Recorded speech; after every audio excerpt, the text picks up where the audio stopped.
Hello बच्चों, अब हम क्लास 10th की एक्सरसाइज 6.3 के क्वेश्चन नंबर सेकंड को सॉल्व करेंगे।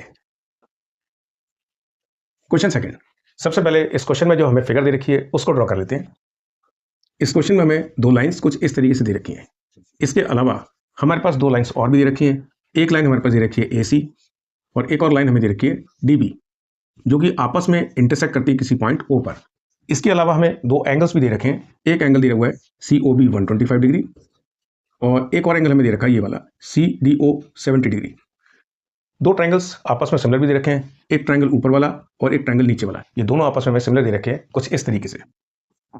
ट्रायंगल ODC, ये हमें सिमिलर दे रखा है ट्रायंगल OBA के साथ।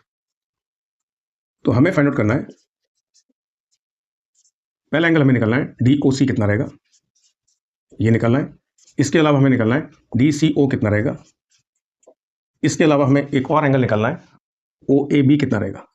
ये तीन एंगल्स हमें फाइंड आउट करने हैं। तो सबसे पहले बात करते हैं इस वाले के लिए, तो एंगल DOC।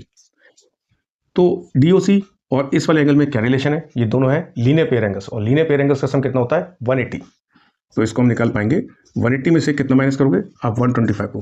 क्यों कर रहे हो, because they are linear pair angles. तो इससे हमें मिलेगा 55 डिग्री। तो ये एंगल आ गया हमारे पास 55 डिग्री। अब देखते हैं इस वाले एंगल के लिए।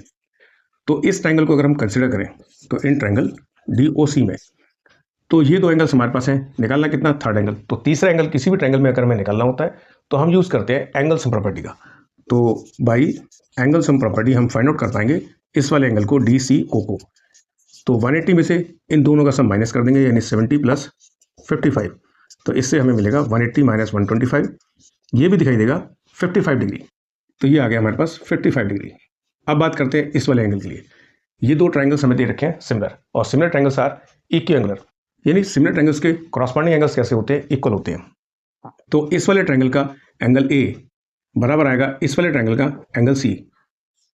तो एंगल लिख पाएंगे OAB जो फाइंड आउट करना है, बराबर रहेगा OCD के साथ। OCD के साथ क्यों रहेगा, क्योंकि ये ट्रायंगल कौन कौन से ODC आपको सिमिलर दे रखा है ट्रायंगल OAB के साथ। ये दोनों ट्रायंगल सिमिलर दे रखे हैं और सिमिलर ट्रायंगल्स आर इक्विएंगुलर, तो ये दोनों आ जाएंगे बराबर। इसको हमने फाइंड आउट कर रखा है 55 डिग्री।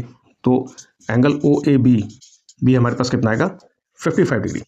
तो ये तो रही इस क्वेश्चन के सोल्यूशन की बात। अब मेरा आपसे एक सवाल है, आप मुझे बताइए कि क्या DC और AB लाइन आपस में पैरेलल होंगी या नहीं होंगी। अगर होंगी तो आपको उसका रीजन भी बताना है कमेंट में। तो कमेंट करके आप मेरे को इस क्वेश्चन का जवाब दिए। Thank you, take care.